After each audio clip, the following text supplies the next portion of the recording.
Hello friends, welcome to in my YouTube channel. तो आज की वीडियो में हम सीखेंगे प्रेजेंट परफेक्ट टेंस। तो सबसे पहले हम सीखेंगे प्रेजेंट परफेक्ट टेंस की पहचान। तो प्रेजेंट परफेक्ट टेंस की पहचान है जिन वाक्यों के अंत में चुका है।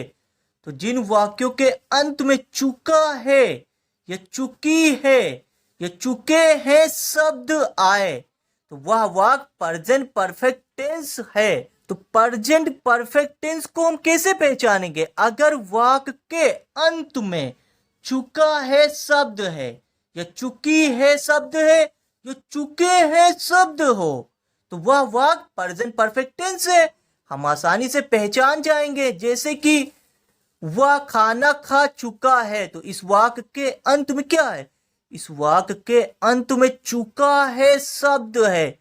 तो यह पहचान है कि यह वाक्य प्रेजेंट परफेक्ट टेंस है। और अगर आप वाक्य को पहचान जाते हैं तो आप आसानी से सेंटेंस को ट्रांसलेट कर सकते हैं।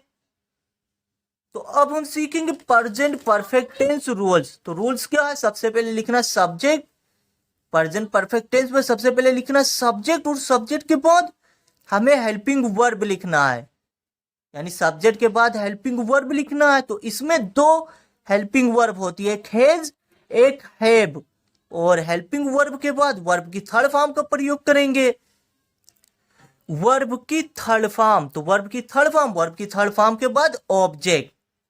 तो हेल्पिंग वर्ब हैज का प्रयोग हम ही सी इट व नेम के साथ करेंगे। तो हैज का प्रयोग हम किसके साथ करेंगे? अगर सब्जेक्ट ही हो, सी हो, इट हो, वह कोई नाम हो, तब हमें हैज का प्रयोग करना है। और हैव का प्रयोग हमें अगर सब्जेक्ट आई हो, क्या हो? सब्जेक्ट आई हो, वी हो या यू हो या दे हो। तो सब्जेक्ट अगर आई, वी, यू, दे अथवा प्लूरल सब्जेक्ट के साथ हमें हैव का प्रयोग करना है। तो अगर आप इसे लिखना चाहते हैं तो लिख भी सकते हैं ताकि आप आसानी से सीख सकें। तो अब हम सीखेंगे कि हमें ट्रांसलेशन कैसे करना है। जैसे वह खाना खा चुका है, तो वह खाना खा चुका है, इस वाक्य में सब्जेक्ट क्या है? सब्जेक्ट है वह। तो सबसे पहले हम लिखेंगे वह की इंग्लिश। तो सब्जेक्ट क्या है? ही सब्जेक्ट है। अब तो सब्जेक्ट है ही, तो ही सब्जेक्ट है। अब ही के बाद हमें क्या लिखना है? Helping verb. तो ही के साथ हम किसका प्रयोग करेंगे? हैज का प्रयोग करना है। तो यहां पर हम दूसरे नंबर पर हेल्पिंग वर्ब लिखेंगे। क्या लिखेंगे? दूसरे नंबर पर हेल्पिंग वर्ब हैज का प्रयोग करेंगे। तो ही हैज, तो ही के साथ हैज का प्रयोग, तो हैज। अब हम वर्ब की थर्ड फॉर्म लिखेंगे। तो इसमें वर्ब क्या है? वर्ब है खाना, यानी खाना खाना वर्ब है। ईट मीन्स खाना होता है, थर्ड फॉर्म ईटन होती है। तो यहां पर हम वर्ब की थर्ड फॉर्म ईटन लिखेंगे, ईटन। और ईटन के बाद हम क्या लिखेंगे? ऑब्जेक्ट। तो ऑब्जेक्ट क्या है? खाना। तो यहां पर हम फूड लिख देंगे, FOOD, फूड।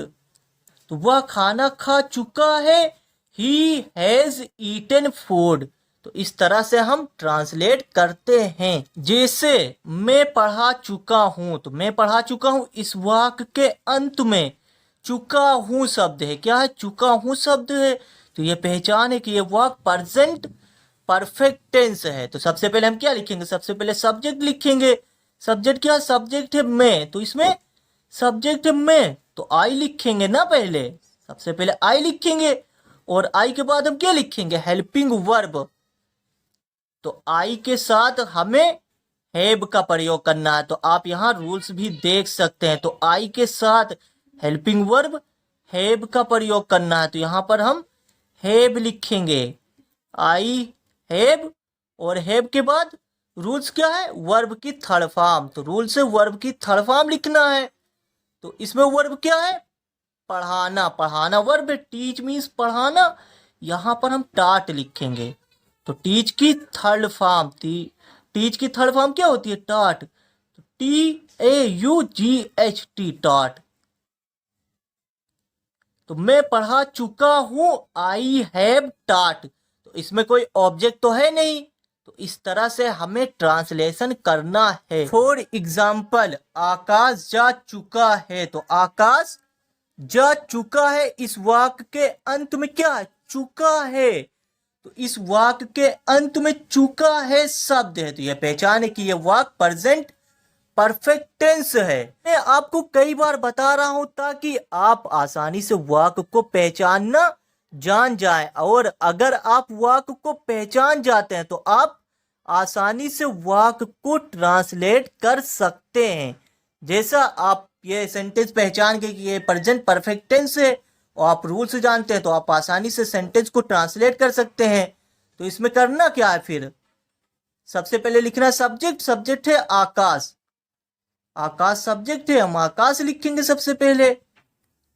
तो आकाश नाम है, तो नाम के साथ हम हेल्पिंग वर्ब हैज का प्रयोग करते हैं। यहां पर लिखेंगे दूसरे नंबर पर हैज, और हैज के बाद हम क्या लिखेंगे?